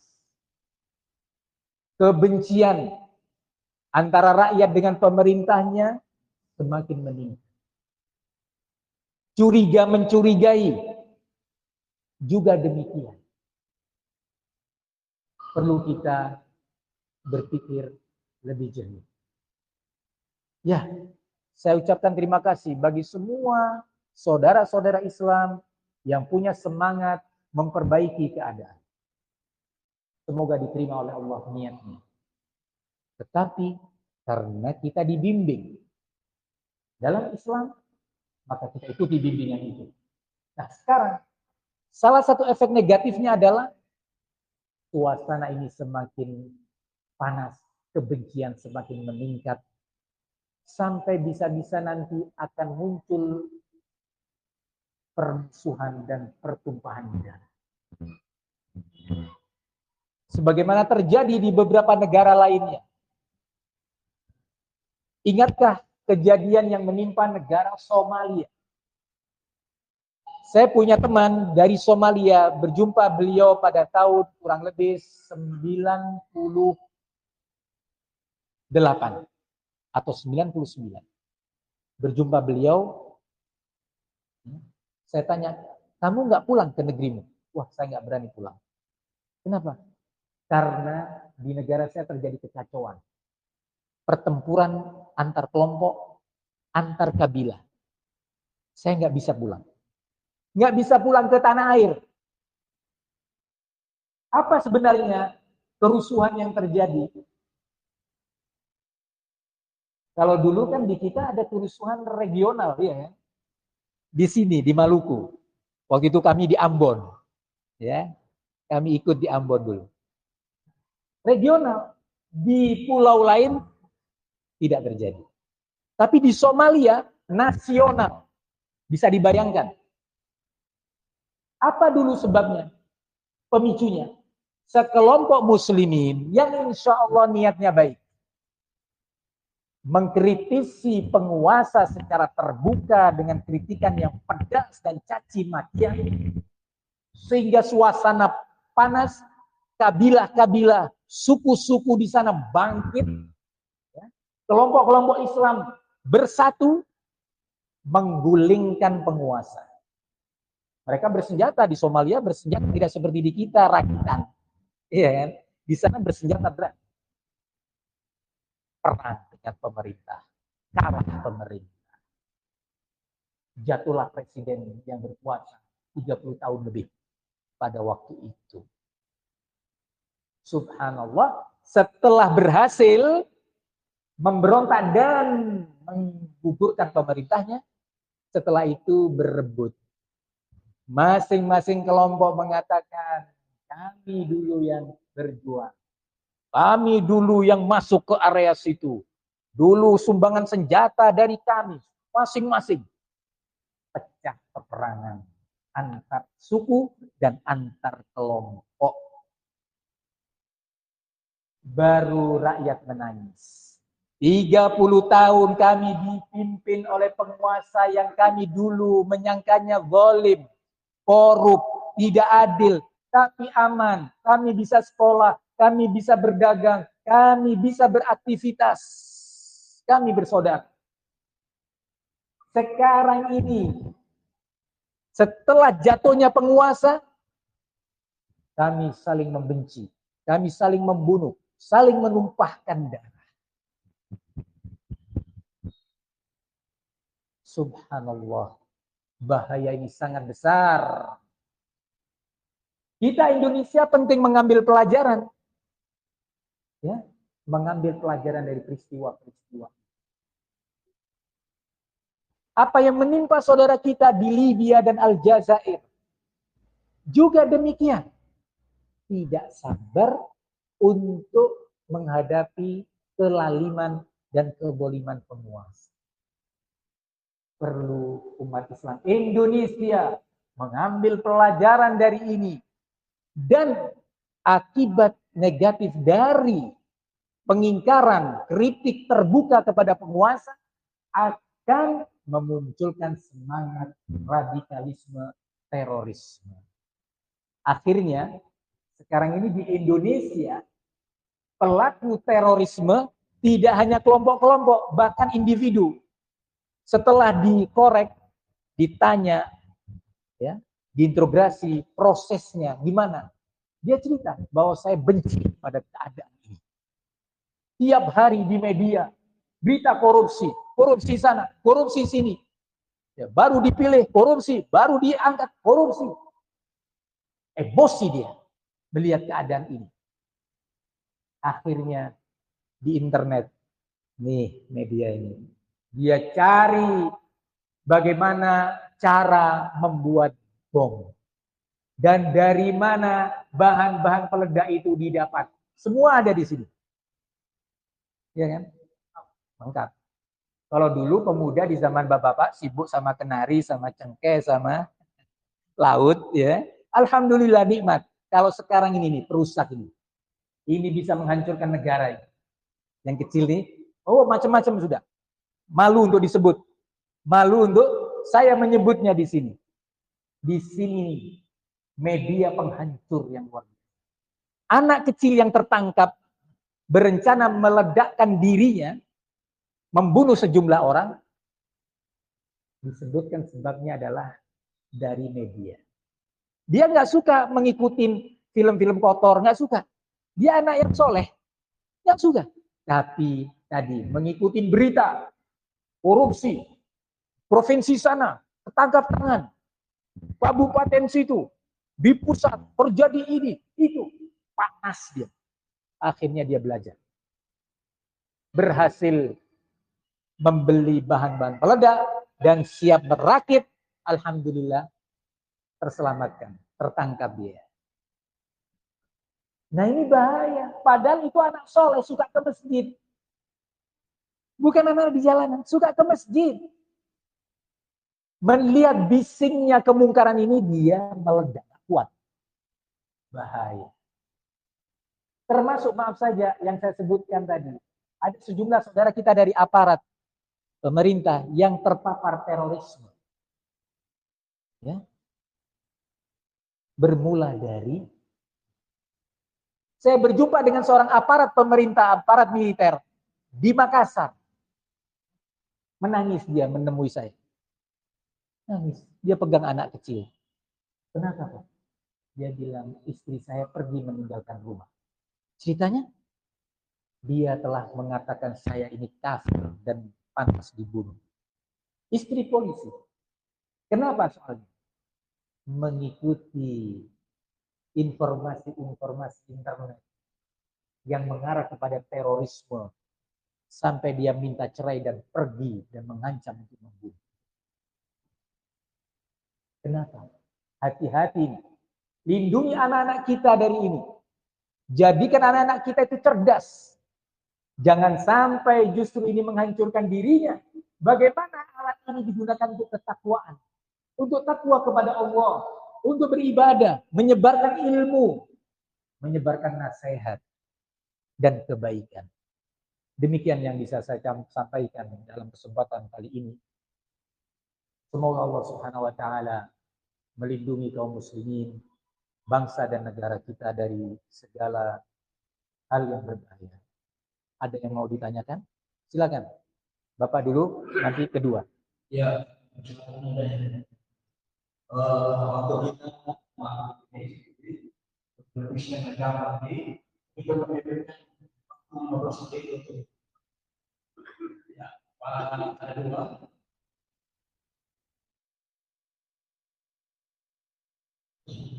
Bismillahirrahmanirrahim. Yang pertama, saya waktu masuk perhatian. Iya. Berarti tertutup, tidak terbuka. Oh, ini. Itu dia. Iya. Supaya terbuka ya. Iya, maksud saya terbuka. Iya, sih. Tidak terbuka. Tapi saya tidak terbuka. Gini-gini sedap. Iya. Ustaz sekarang Bangsal. kira-kira bagaimana? Boleh. Terima kasih.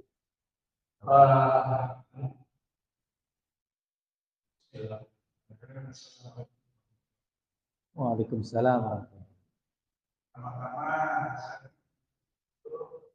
saya mengisi salah satu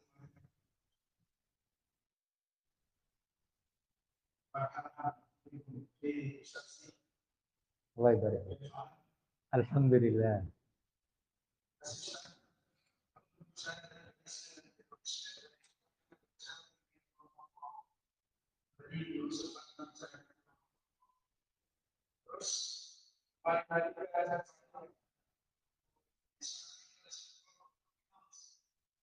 Terus mungkin saya nggak tahu ya.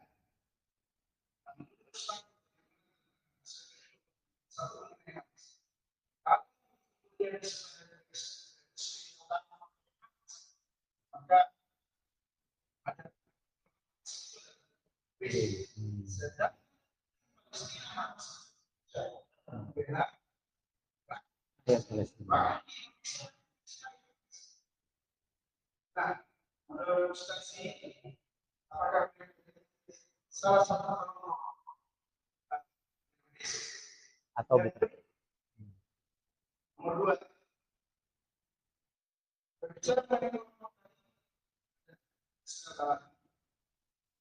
ya,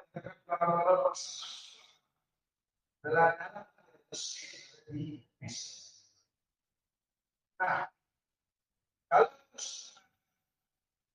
itu bila keburukan kita, nah, bagaimana harus kelompok salah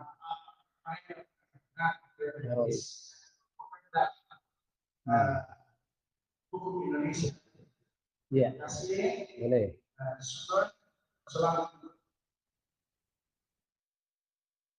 Menjawab, terima kasih kepada dua saudara kita penanya.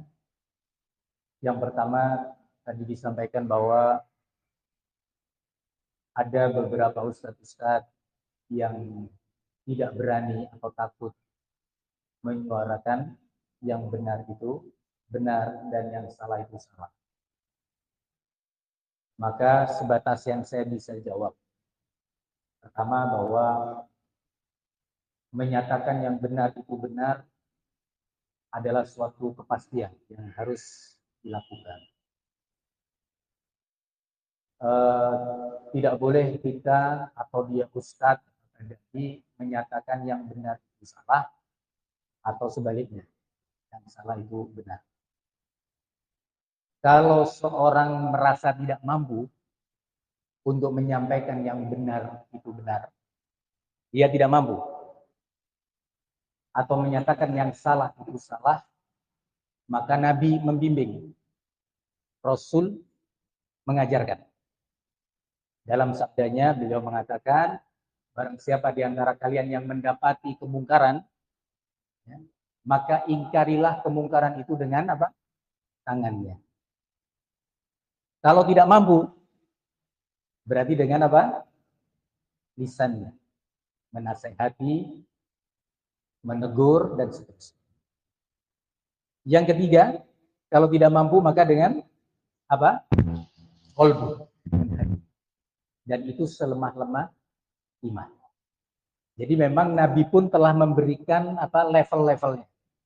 Kalau dia tidak mampu mengatakan yang benar itu benar, jangan mengatakan yang benar itu salah. Atau sebaliknya.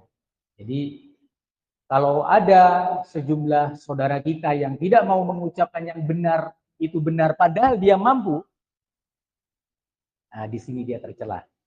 Tidak boleh. Tapi penting menyampaikan yang benar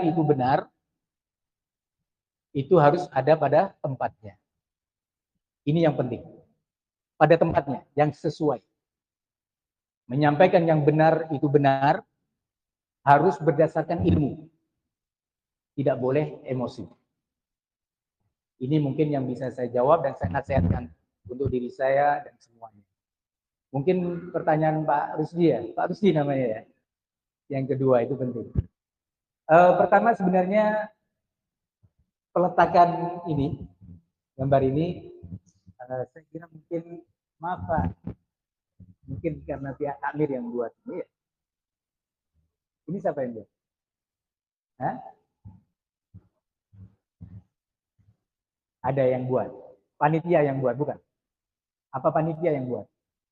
Oh, nah, maka saya sarankan memang nggak perlu adanya apa gambar.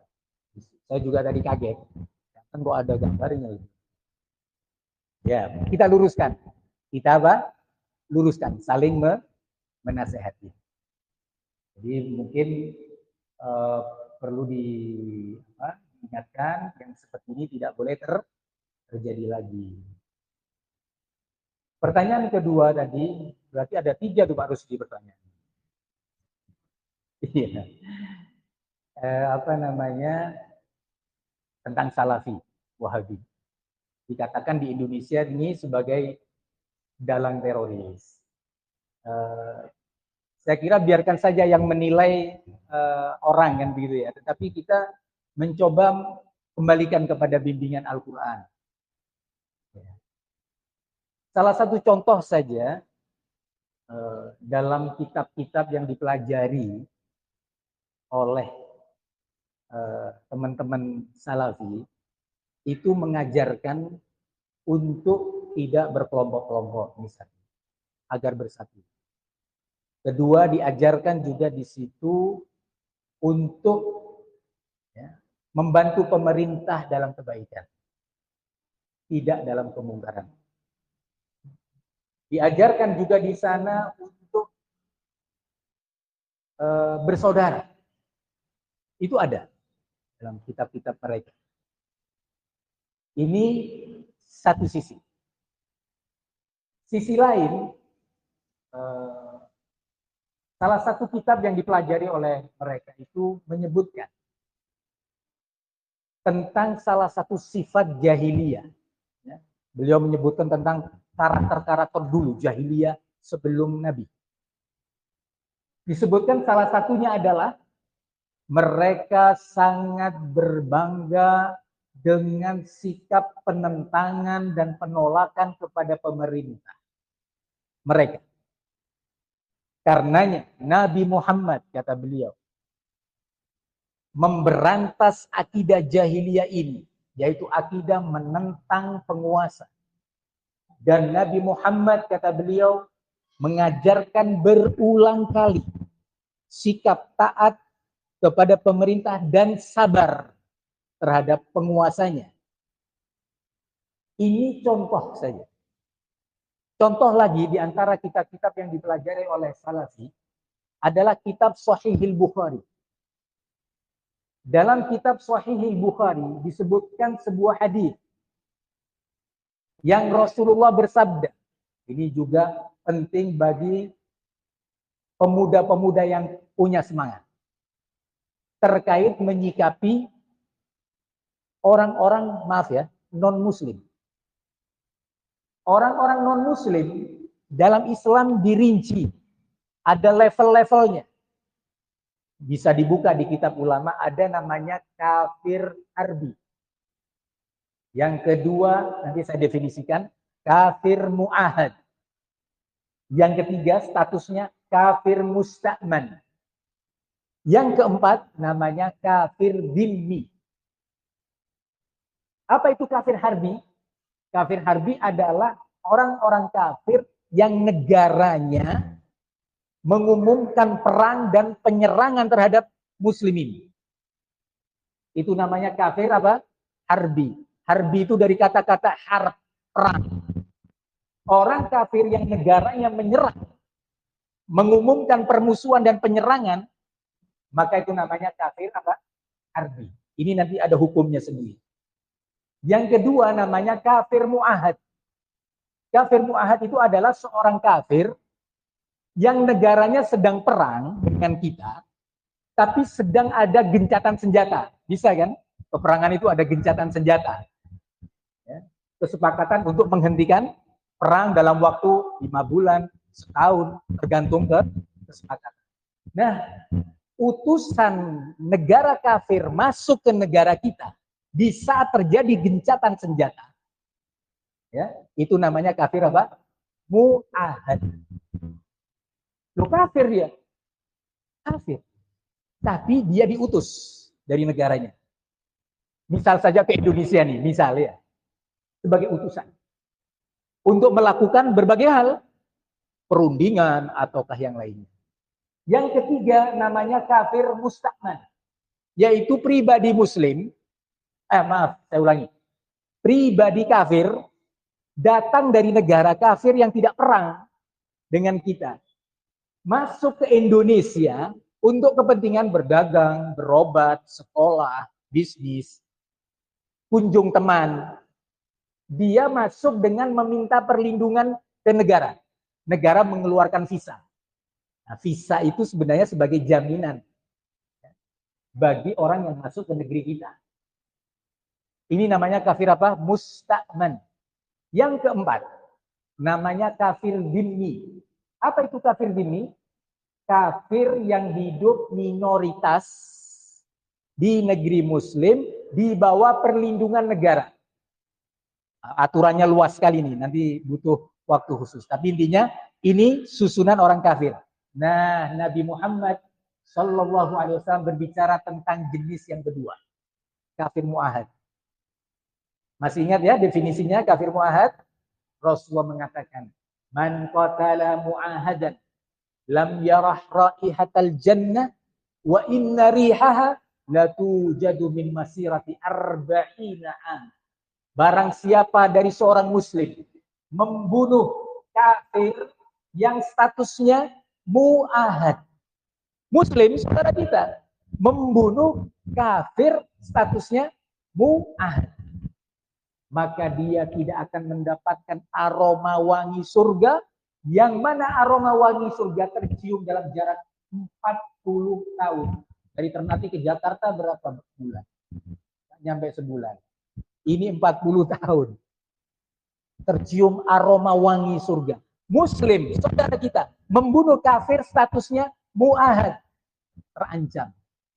Islam itu indah. Begitu juga kafir dhimmi. Maka sekali lagi saya tegaskan di sini bahwa yang diajarkan dan dipelajari oleh teman-teman Salafi seputar itu. Sehingga kalau dikatakan Salafi itu adalah biang teroris, maaf saja, mungkin bukan pada tempatnya. Perlu diluruskan tapi dengan cara yang baik meluruskan. Ini mungkin jawaban saya. Mungkin di situ ada beberapa perbedaan-perbedaan yang mungkin nggak perlu dibahas terlalu jauh. Wallahu a'lam, itu yang bisa saya jawab. Baik, terima kasih dengan waktu alhamdulillah untuk kesempatan sore menjelang malam ini dihadirkan bapak-bapak sekalian di rumah Allah ini mudah-mudahan berkahi oleh Allah Subhanahu wa Ta'ala. Dan apa yang telah disampaikan oleh Pak Ustaz tadi, insya Allah menjadi bahan buat kita dan sekaligus bahan evaluasi bagi kita agar kita senantiasa waspada dan ikhtiar terhadap pengaruh radikalisme dan terorisme. Jadi kita berlaku melakukan sesuatu hal harus melakukan berita agama yaitu Al-Quran Al-Karim dan Sunnah Rasulullah SAW. Telah dibawa oleh beliau bahwa Rasulullah itu membawa rahmat seluruh. Jadi tidak dibenarkan tidak melakukan atau memasuki program hidup itu dengan kekerasan. Saya kira itu barangkali. Terima kasih atas nama pengurus PKB yang terpakti dan atas nama pondok pesantren di MBC. Menyampaikan terima kasih kepada Pak Ustaz yang alhamdulillah di tempat yang jauh sudah sampai. Mari sudah informasi sudah dikirimkan. Mudah-mudahan kita menjadi buah bapak dan salam kepada keluarga bapak. Mudah-mudahan bapak kembali dengan selamat dan insya Allah kita selalu mendapat hidayah dari Allah Subhanahu wa Ta'ala. Jika lebih dan kurang kami mohon maaf. Billahi taufiq wal hidayah. Assalamualaikum warahmatullahi wabarakatuh. Masya Allah, terima kasih banyak. Saya